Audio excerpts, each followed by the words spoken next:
Hechos capítulo 2. Tenemos el privilegio de continuar con este estudio versículo a versículo, hoy con el capítulo 2. La mayoría de los cristianos en nuestro día creen en alguna forma de lo que podemos llamar el sistema de invitación o el llamado al altar. Alguno dirá, ¿qué es eso del sistema de invitación, llamado al altar? Bueno, es un tiempo al final de algún sermón, alguna predicación, algún estudio, en el cual se le pide a la persona que pase al frente, que firme una tarjeta, que levante la mano, si es en público, si es en privado, quizás que repita una oración. Esto probablemente es con lo que más familiarizados estamos a nivel personal. Esa costumbre de que cuando acabamos de presentar el Evangelio, le pedimos a la gente que si quiere orar con nosotros, repite una oración. ¿Para qué? Para que sea ¿qué? Salva. Sin embargo, es interesante notar que no hay registros históricos ni bíblicos, obvio, de esa práctica, sino hasta a partir más o menos del siglo XIX después de Cristo. Si ustedes, como lo verán el día de hoy, a lo largo de Hechos y a lo largo del resto del Nuevo Testamento, buscan algún sermón, algún ejemplo, algún mandato en el que Jesús o los apóstoles o algún cristiano, después de presentar el Evangelio, le pide a aquel a quien le predicó el Evangelio que repite una oración, no lo van a encontrar por ningún lado. Y esto debe sorprendernos, porque es algo tan popular que en la actualidad muchos de nosotros no concebimos el evangelismo sin cerrar la presentación con una oración, ¿no es cierto?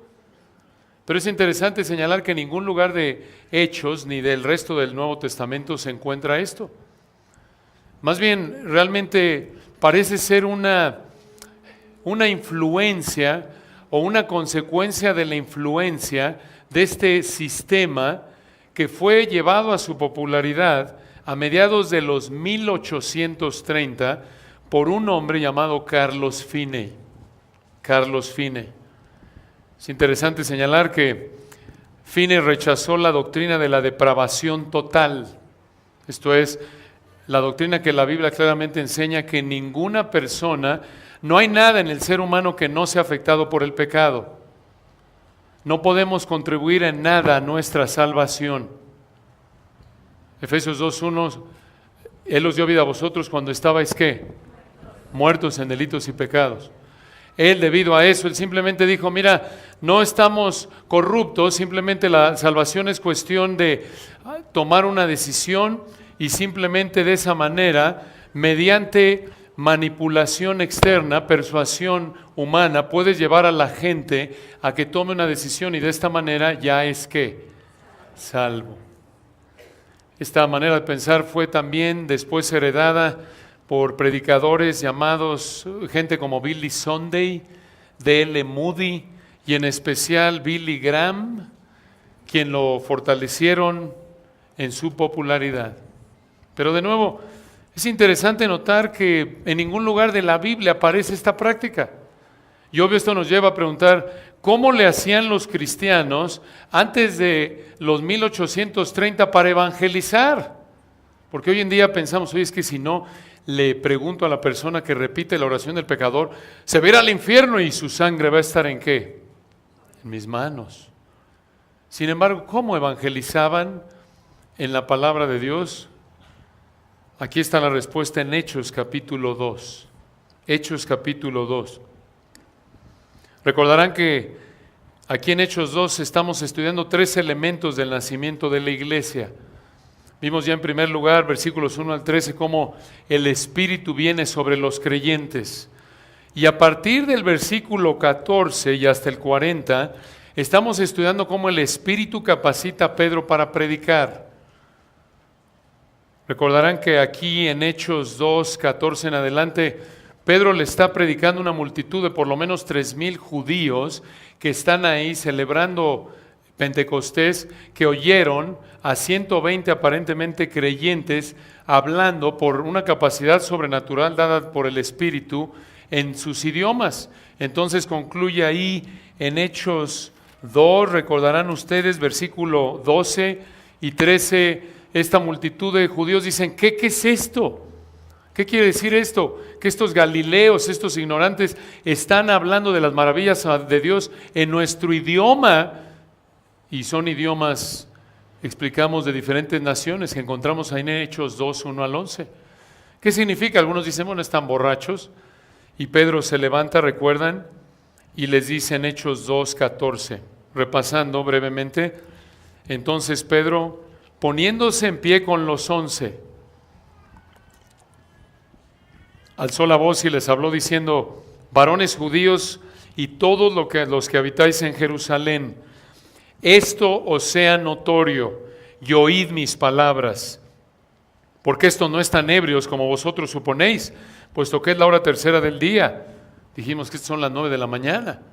Y de nuevo no vamos a explicar a detalle hasta el versículo 21, únicamente lo vamos a leer para repasar, ya lo vimos a detalle la semana pasada. Versículo 16. Mas esto es lo dicho por el profeta Joel, y en los postreros días, dice Dios, derramaré de mi espíritu sobre toda carne, y vuestros hijos y vuestras hijas profetizarán, vuestros jóvenes verán visiones y vuestros ancianos soñarán sueños. Y de cierto sobre mis siervos y sobre mis siervas en aquellos días derramaré de mi espíritu y profetizarán, y daré prodigios arriba en el cielo y señales abajo en la tierra, sangre y fuego y vapor de humo. El sol se convertirá en tinieblas y la luna en sangre, antes que venga el día del Señor grande y manifiesto. Y todo aquel que invocar el nombre del Señor será salvo. Y explicamos a detalle que la manera más natural de tomar esa cita de Joel, ahí en los versículos 17 al 21, es verlo como una probada de lo que Dios va a hacer en el milenio, ¿recuerdan? Explicamos eso a detalle. Pero noten a continuación el corazón del sermón, de los versículos 22 al 42. Pedro se concentra a continuación en presentarle a estos judíos que Jesús es el Mesías y es Dios, y pasa la mayor parte del tiempo en la resurrección. Obsérvenlo. Es un sermón impresionante. Comenzando en el versículo 22. Pedro les continúa hablando a esta multitud de por lo menos 3,000. Hechos 2:22. Varones israelitas, oíd estas palabras. Jesús Nazareno, apuntando, como lo vemos en Mateo 21:11, a la humildad perfecta del Señor. Jesús Nazareno, dice Pedro, versículo 22, varón aprobado por Dios entre vosotros con las maravillas, prodigios y señales que Dios hizo entre vosotros por medio de él, como vosotros mismos sabéis. Esto es, Jesús fue certificado por el Padre a través de los milagros que realizó. Esa es la idea. Prodigios, aquí se refiere al asombro de la gente que presenció milagros verdaderos del Señor. Señales se refiere al poder divino que lleva a cabo los milagros.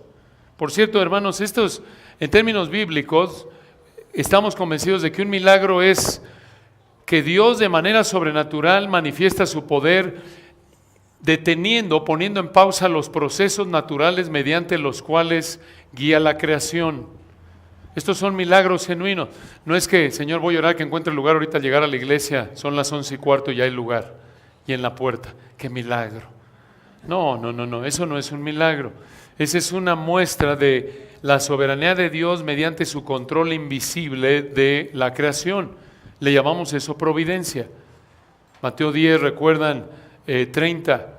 Mateo 10, 28 al 30. Ni un pájaro cae a tierra sin ¿quién? Sin vuestro Padre, sin el control y conocimiento de nuestro Padre que está en los cielos. Ahora, hablando del Señor Jesús, noten, continúa Pedro, Hechos 2, 23. A este, entregado por el determinado consejo, la idea ahí de consejo en el griego es por la decisión o resolución determinada y anticipado conocimiento de Dios. Noten lo que dice Pedro, prendisteis y matasteis por manos de inicuos crucificándole. Su última frase en el griego se debe traducir por manos impías clavaron a una cruz matándole. Una pausa aquí, hermanos. Este es un versículo impresionante. Allí en el versículo 23, Pedro dice al principio, entregado por la decisión o resolución determinada y predeterminación de Dios. Esto es, la crucifixión fue el plan A de Dios. Dios lo planeó, Dios lo determinó. En últimas podemos decir que el que es responsable porque Jesús estuvo en la cruz es ¿quién? El Padre. Sí, Pilato tuvo su responsabilidad, Herodes, los judíos, pero al final del día, noten, ¿quién es el responsable? Dios, porque Dios así lo determinó. En las palabras de Isaías 53, Jehová quiso sujetarlo ¿a qué? A padecimiento. Ahora alguno dirá, bueno, ¿cuándo fue que Dios planeó la crucifixión del Hijo? Acompáñenme a 1 de Pedro 1:20. 1 de Pedro 1:20. Noten qué declaración por parte de Pedro. ¿Cuándo es que el Padre planeó que el Hijo fuera a la cruz? 1 de Pedro 1:20, hablando de Cristo, ya destinado. Y aquí nos dice cuándo. Y aquí en el contexto está hablando que fuimos redimidos por la sangre preciosa de Cristo. Habla de su muerte. ¿Cuándo es que Dios planeó la muerte de Cristo? Versículo 20, en la cruz. Ya destinado, ¿desde cuándo?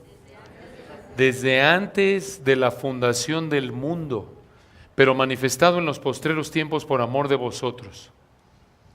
Escucha, este horrendo acto de injusticia, de haber colocado a Cristo en la cruz, Dios lo planeó desde antes que crear el universo. Ahora, no estamos diciendo que Dios aprueba o es el autor del pecado. Estos homicidas fueron responsables. Por eso regresa en Hechos 2:22. Pedro dice, a este entregado por el determinado consejo y anticipado conocimiento de Dios, y aquí viene la responsabilidad. Prendisteis y matasteis. Noten los verbos, prendisteis y matasteis. Ustedes lo prendieron y lo mataron. ¿Se dan cuenta? Pedro les dice a estos varones israelitas que ellos prendieron y mataron al Señor Jesús. Ellos lo crucificaron. Observen su valentía. Les está diciendo, ustedes son los homicidas, los responsables. Pero de nuevo, al principio del versículo nos dice que esto sucedió ¿por qué? Por el determinado consejo y anticipado conocimiento de Dios. En otras palabras, Dios es totalmente soberano y el hombre es totalmente responsable por su pecado.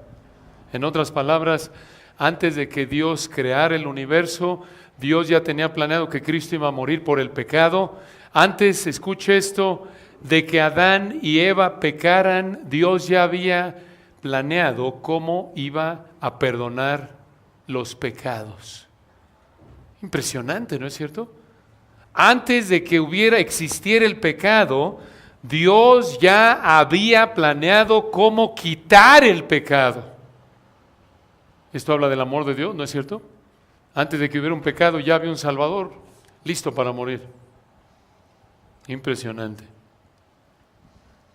Entonces, regresando a Hechos 2:23, Pedro les dice, el Señor fue entregado de acuerdo al plan de Dios.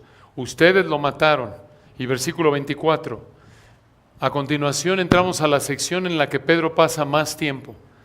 Versículo 24, al cual Dios levantó. En otras palabras, no quedó muerto. Sueltos, o en el griego destruyendo o aboliendo, es la idea de esa palabra, sueltos, los dolores de la muerte, por cuanto era imposible que fuese retenido por ella. Versículo 25, porque David dice de él. Y observen aquí en los versículos 25 al 28, Pedro cita el Salmo 16, 8 al 11, que fue escrito por David. Y observen lo que dice Pedro, Hechos 2:25. Veía al Señor siempre delante de mí, porque está a mi diestra, no seré conmovido. Versículo 26.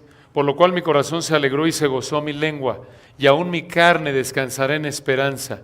Porque no dejarás mi alma en el Hades, ni permitirás que tu santo vea corrupción. Me hiciste conocer los caminos de la vida, me llenarás de gozo con tu presencia.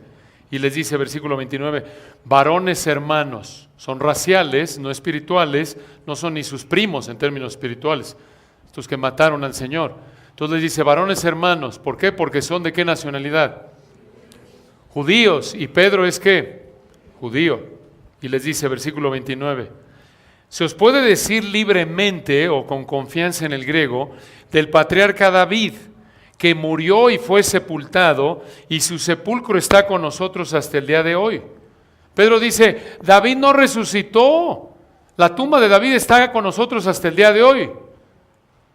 Versículo 30, pero siendo profeta, aquí en el 30, y noten cómo llama David aquí profeta, y sabiendo que con juramento Dios le había jurado que de su descendencia, en cuanto a la carne, levantaría al Cristo para que se sentase en su trono, esto es, iba a establecer uno de sus descendientes sobre el trono de David. Y noten versículo 31, aquí Pedro cita el Salmo 132, 11.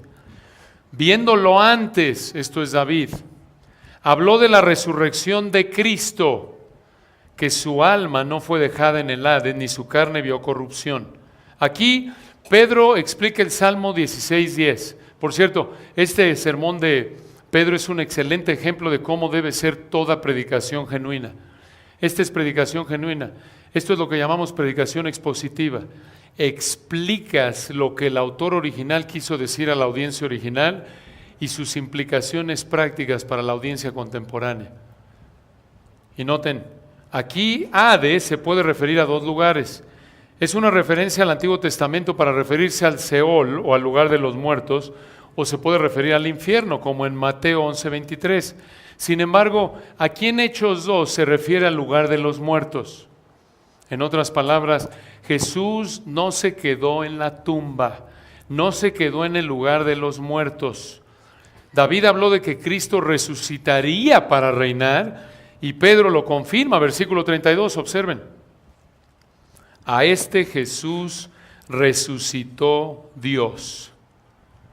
Ahora una pausa ahí. ¿Por qué es importante que Dios lo resucitó? Primera de Juan 2:2. Él es la propiciación de nuestros pecados. ¿Qué quiere decir eso? Que con su muerte en la cruz el Señor Jesús propició por nuestros pecados. ¿Qué significa propiciar? Satisfizo la santidad, la demanda de la santidad de Dios por el pecado. Y dices tú, ¿y qué tiene que ver eso con la resurrección? Dios lo resucitó como muestra de que había quedado satisfecho con su sacrificio en la cruz. Por eso, noten lo que dice Romanos 4:25. Acompáñenme ahí por un momento. Romanos 4:25. Ahí nos dice que Jesús fue resucitado, ¿para qué? Para nuestra justificación. En otras palabras, para que Dios nos declarara justos, tratándonos mediante la fe arrepentida, como si hubiéramos vivido la vida perfecta ¿de quién? De Cristo. Entonces, regresando a Hechos 2, noten, versículo 32, Pedro les dice a estos 3,000 judíos por lo menos, a este Jesús resucitó Dios, de lo cual todos nosotros somos testigos. ¿Quiénes son los todos nosotros? Los apóstoles, los otros, los 11, que están de pie ahí al lado de Pedro mientras él está predicando este sermón, como lo vimos ahí en el versículo 14. Ellos lo vieron resucitado, ¿recuerdan en Hechos 1? Y dieron testimonio de la resurrección, predicando de la resurrección. A lo largo de Hechos los vamos a ver, Hechos 3:15, 26, 4:10, etcétera. Ahora, noten que una vez que Dios resucita a Jesús, ¿a dónde va? Aquí está, Pedro lo explica, Hechos 2:33. Así que, dice Pedro, exaltado por la diestra de Dios. Una pausa y esto es importante. No es nada más, tú eres mi mano derecha, Jesús, vente para acá, mi compa o algo así. No. Mano derecha se refiere al lugar de exaltación y honor. Entonces, exaltado por la diestra de Dios al lugar de exaltación y honor, versículo 33, y habiendo recibido del Padre la promesa del Espíritu Santo, ha derramado esto que vosotros veis y oís. Noten que este versículo reafirma que la venida del Espíritu Santo aquí en Hechos 2, manifestada en las lenguas como de fuego y en sus idiomas, fue la promesa del Padre, como lo estudiamos en Hechos 1, 4 y 5. Y de nuevo, esto reitera que Pentecostés, la venida del Espíritu en Pentecostés, fue un acontecimiento histórico. Esta fue la promesa del Espíritu. No dijo el Señor la promesa del Espíritu que se va a repetir varias veces a lo largo de la historia, sino fue ¿cuántas promesas? ¿Más de una? No, una ¿qué? Promesa, una sola vez. Y continúa Pedro, versículo 34. Porque David no subió a los cielos, pero él mismo dice, y aquí Pedro cita el Salmo 110:1, y les dice a estos hombres judíos que David no resucitó ni fue exaltado a la diestra de Dios, sino que versículo 34, escuchen esto, dijo el Señor, este es el Padre, a mi Señor, este es el Hijo, siéntate a mi diestra hasta que ponga tus enemigos por estrado de tus pies. Una pausa ahí. Este, hermanos, es uno de los ejemplos, pocos ejemplos en toda la Biblia, de comunicación intertrinitaria, de comunicación entre las tres personas de la Trinidad. Aquí dos. Aquí el Señor se refiere al Padre, Señor al Hijo. Y muy interesante señalar que en el versículo 34, noten cómo la palabra Señor, kurion en el griego, cuando dice dijo el Señor, dijo el kurion, este es el Padre, a mi Señor, a mi kurion, el Hijo, siéntate a mi diestra. Aquí coloca a Jesús al mismo nivel que ¿quién? Que Dios. ¿Por qué? Porque son uno, es Dios. Muy importante esto. Les está diciendo a estos judíos que Jesús es Dios. Versículo 36 les dice, sepa pues ciertísimamente toda la casa de Israel que a este Jesús, y otra vez noten, a quien vosotros crucificasteis, Dios le ha hecho ¿qué? Señor y ¿qué? Cristo. Dios le ha hecho, escuchen, Dios y Mesías. Señor, ahí Dios le ha hecho Señor es kurion, misma palabra que se usa allá arriba en el versículo 34 de nuevo para referirse al Padre y al Hijo. Pedro les está diciendo que Jesús es Dios. Por cierto, se puede estar jugando la vida Pedro aquí, ¿no es cierto? Si fue Israel el que mató ¿a quién? A Jesús. Y sin embargo les está diciendo no solo a la misma nación que mató a Jesús, sino también les está diciendo ustedes lo mataron. Y noten ustedes cómo responden estos 3,000 por lo menos judíos a esta predicación, a este mensaje. Versículo 37. Al oír esto, esto es, al oír que ellos habían matado al Señor, versículo 36, se compungieron de corazón. ¿Qué quiere decir compungieron? Que fueron traspasados en el griego, fueron perforados. Esto es, vieron su pecado, su culpabilidad delante del Señor por haber matado ¿a quién? A Jesús. Se sienten culpables. Versículo 37, dijeron a Pedro y a los otros apóstoles, varones hermanos, otra vez, ¿por qué hermanos? Porque son ¿qué? Judíos. ¿Qué haremos? Una pausa, hermanos. Este es el sueño de todo predicador, de todo cristiano cuando predica el Evangelio, ¿no es cierto? Que le predicas el Evangelio y se sienten culpables por su pecado y te dicen, ¿qué hago? ¿Qué hago? Y noten, Pedro les dijo, firmen la tarjeta. Inclinen todos sus cabezas y repitan la oración. No. A ver, son 3,000, pero a ver, pasen al frente de manera ordenada. No. ¿Notan? ¿Qué les dice? Versículo 38. Arrepentíos. Esto es, dejen su pecado y aférrense a Jesús y su obra en la cruz. Versículo 38 les dice, arrepentíos y bautícese cada uno en el nombre de Jesucristo. ¿Para qué? Para perdón de los pecados. Una pausa y alguno diré, qué bárbaro, esto está peor que el sistema de invitación porque está hablando de salvación por obras Pedro. Porque les dice, arrepiéntanse y bautícense, ¿para qué? para ser salvos. Esto, seamos honestos, se oye inicialmente como salvación por obras, ¿no? Se oye como que tienes que arrepentirte y después bautizarte y después ya Dios, ¿qué hace? Te perdona tus, ¿qué? Tus pecados. Sin embargo, observen la palabra para ahí en el versículo 38. Es una traducción de la preposición griega eis, E-I-S, eis. Puede traducirse para, en base a, por causa de. En este contexto es mejor traducido, arrepentíos y bautícese cada uno por causa del perdón de pecados o sobre la base del perdón de los pecados. Esa es la idea. La idea es que el bautismo viene después de ¿qué? Del arrepentimiento, exacto. Algo que refuerza la traducción de eis como por causa de, es que Lucas, el autor de Hechos, siempre en Lucas y Hechos, mucha atención aquí, siempre Lucas une el perdón de pecados con el arrepentimiento y la fe, nunca con el bautismo. Muy importante esto, véanlo, por ejemplo en Lucas 24:47, esta es la versión de Lucas de la Gran Comisión. Y que se predicase en su nombre, ¿qué? ¿El qué, perdón? Y perdón de pecados. Y así lo hace, hermanos, escuchen en Hechos 3:19, Hechos 5:31, 10:43, 13:38 en adelante, 26:18. Si no lo pudieron escribir es que andan muy cansados. No, no es cierto, hermanos.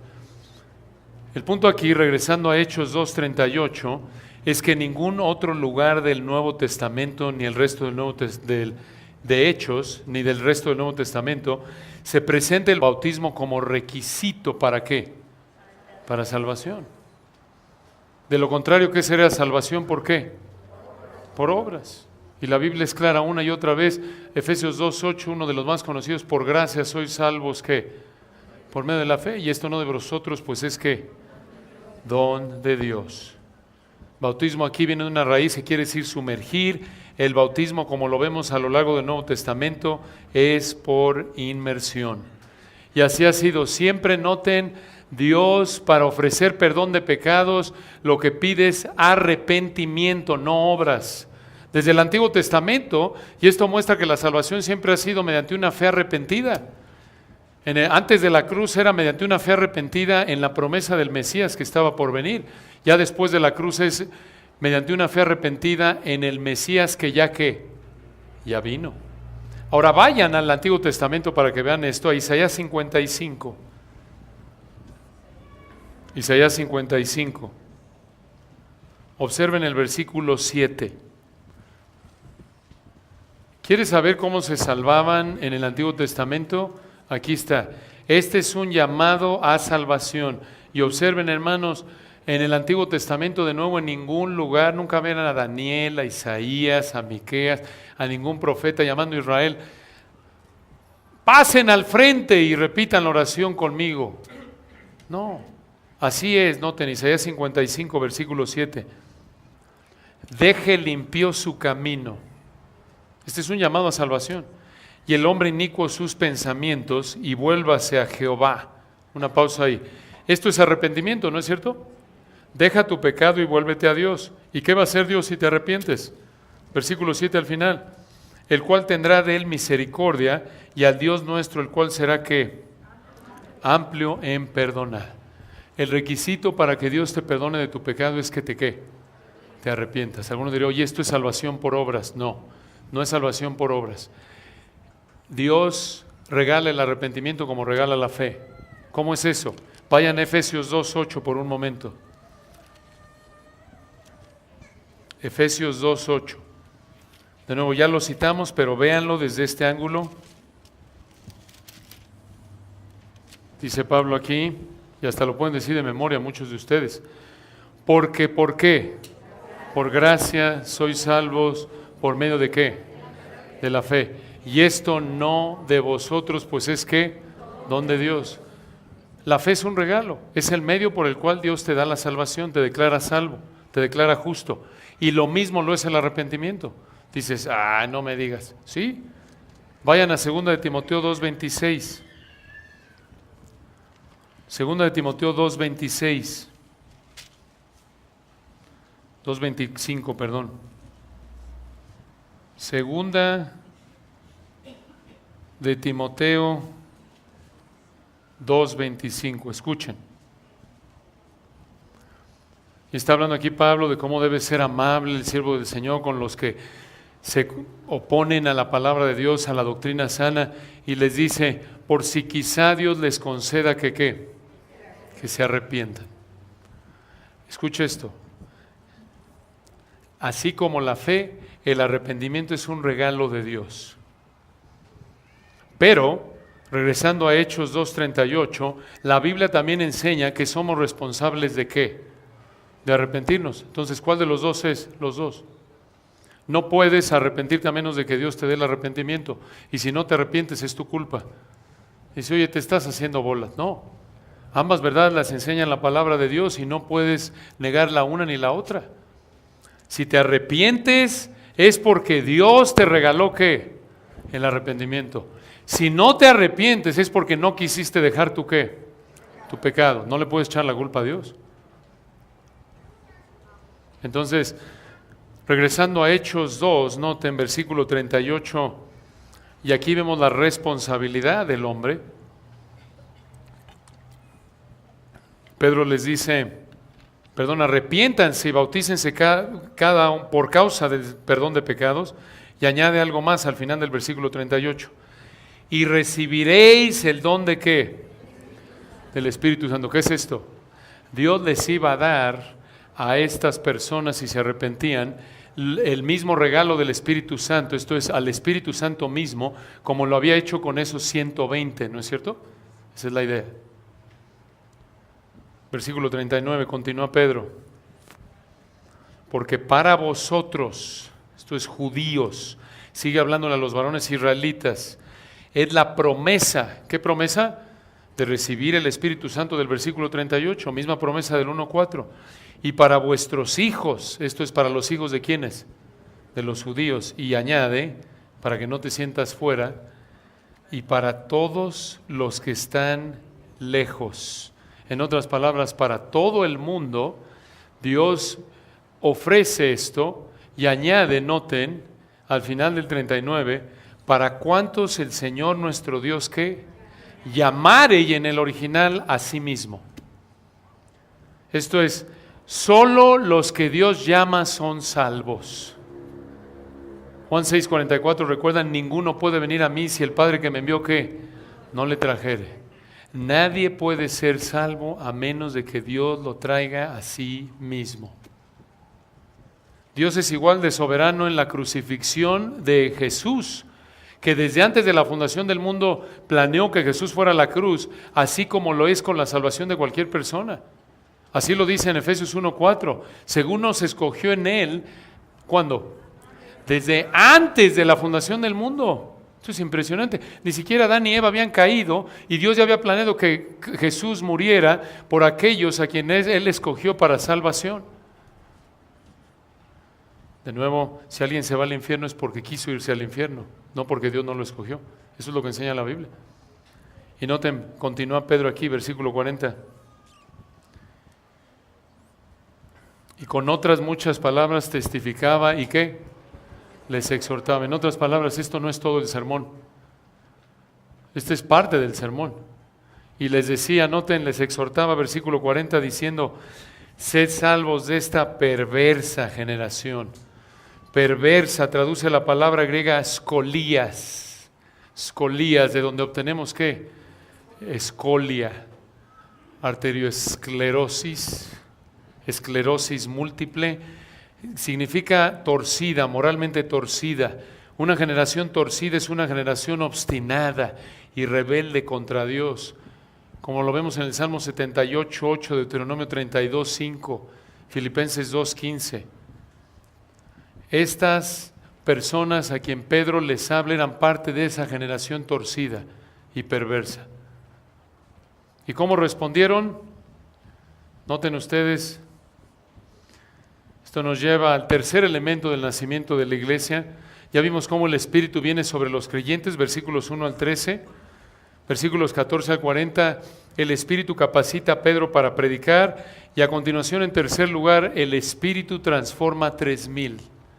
El Espíritu transforma a 3,000. Versículos 41 al 47. Versículo 41. Así que los que recibieron su palabra, esto es los que se arrepintieron, versículo 38, fueron bautizados. Noten, ¿ven algún llamado al altar aquí? No. Les llama al arrepentimiento, reciben su palabra, son bautizados. Por cierto, si tú no te has bautizado desde que creíste, debes bautizarte, es una ordenanza. Es una ordenanza como ellos. Y noten cuántos se arrepintieron ese día, versículo 41. Y se añadieron aquel día, ¿cuántos? Como 3,000 personas. Por cierto, el hecho de que supieran cuántos se arrepintieron muestra que había algún tipo de registro, contaron. Esto es parte de la razón por la que creemos en la membresía de la iglesia, saber cuántos están en la iglesia y por quién somos responsables delante de Dios. Y se convirtieron 3,000. Ahora una pregunta, ¿debes esperar que cada vez que predique se conviertan por miles? No, esta no es la norma.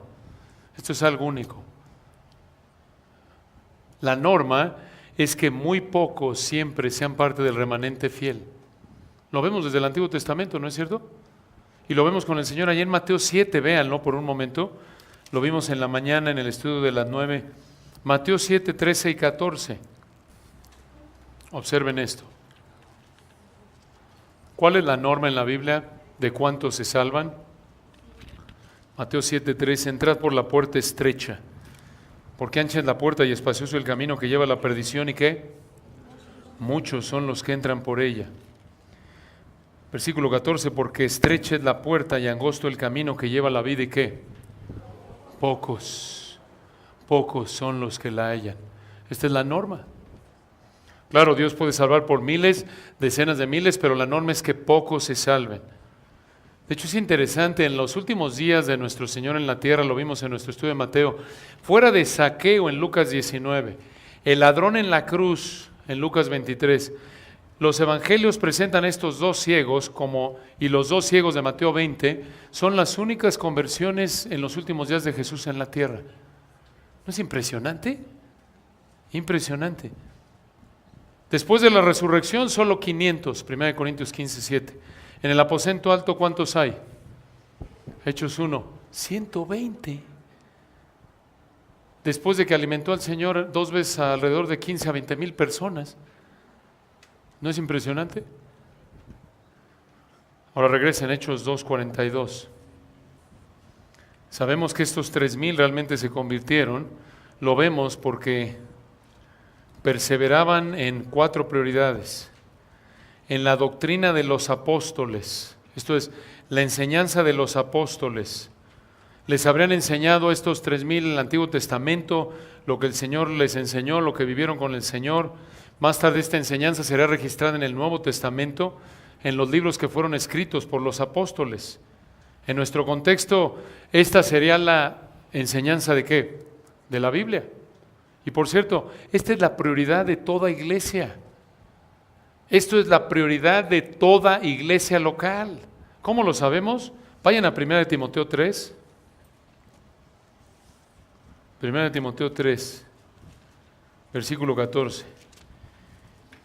Y recuerden, hermanos, otra vez, para determinar qué es normativo en Hechos, no solo se enseña ahí, sino a lo largo de la Biblia, en particular, ¿en qué parte del Nuevo Testamento? Las epístolas. ¿Por qué? Porque las epístolas fueron escritas ¿a qué grupo de personas? La iglesia. ¿Quiénes somos nosotros? La iglesia. Obvio, interpretados en su contexto histórico original. 1 Timoteo 3. Le dice Pablo a Timoteo por qué le escribe. Esto te escribo aunque tengo la esperanza de ir pronto a verte, para que si tardo sepas cómo debes conducirte en la casa de Dios, que es la iglesia del Dios viviente. Escuchen esto, columna y baluarte ¿de qué? De la verdad. La médula de la verdad, versículo 16, indiscutiblemente grande es el misterio de la piedad. Aquí está el Evangelio. Dios fue manifestado en carne, justificado en el Espíritu, visto de los ángeles, predicado a los gentiles, creído en el mundo, recibido arriba ¿en dónde? en gloria. Juan 17:17, santifícalos en tu verdad, tu palabra que es que, hermanos, la prioridad de la iglesia local es enseñar la palabra de Dios. No es la comunión unos con otros, aunque es importante, no es la cena del Señor, aunque es importante, no es la música, aunque es importante, lo más importante es la predicación, la enseñanza de la palabra de Dios. Y por eso Pablo, noten ya que están ahí en 1 Timoteo, vayan a 2 Timoteo 4.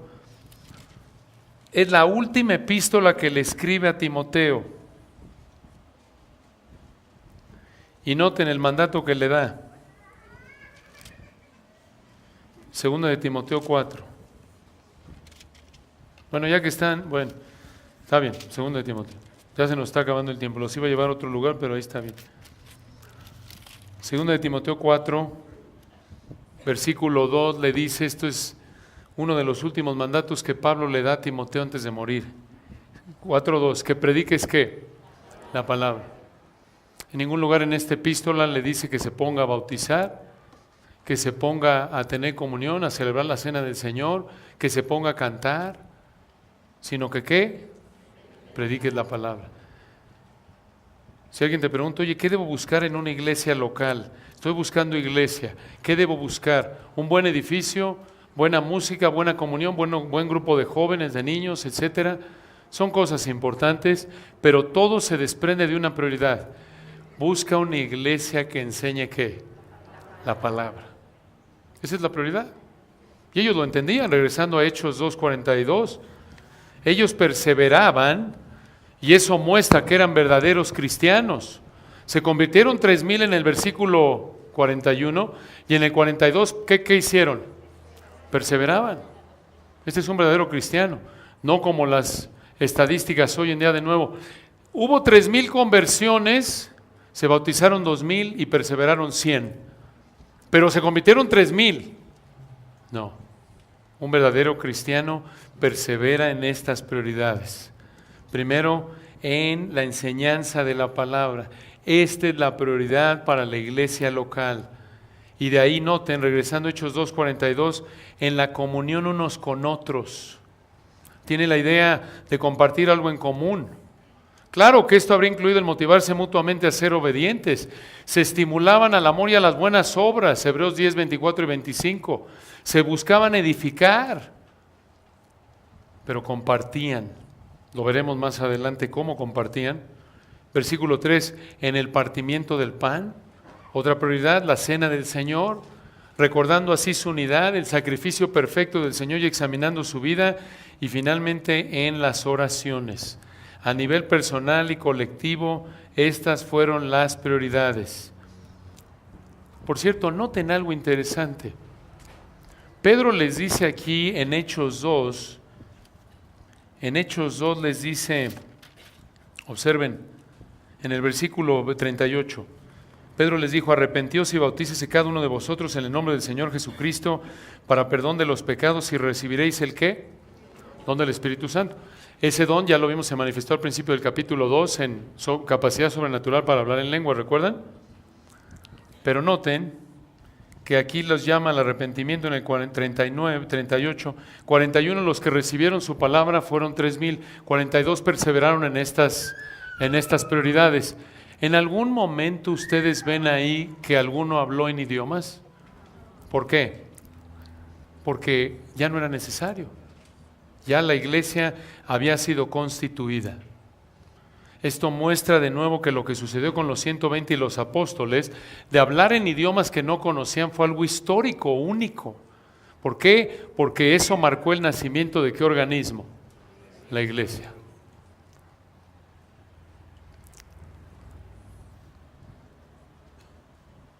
Impresionante.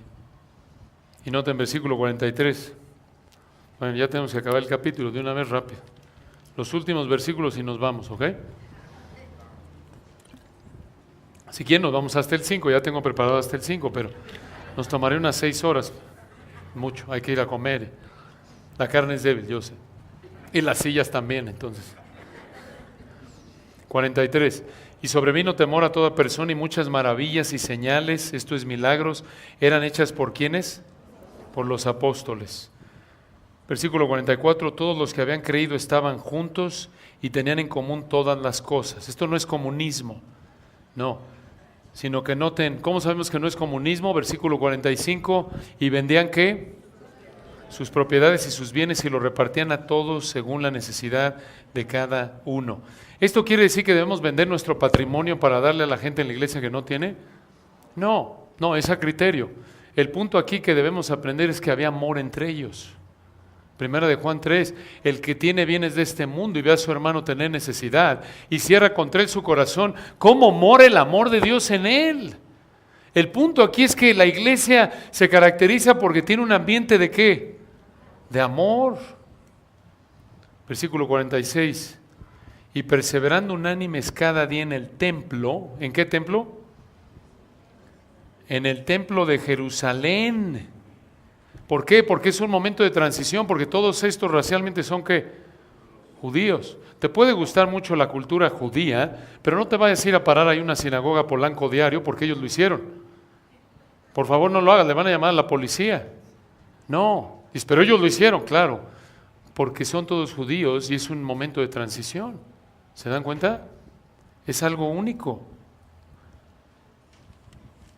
Alguno dirá, oye, ¿a qué hora trabajaban?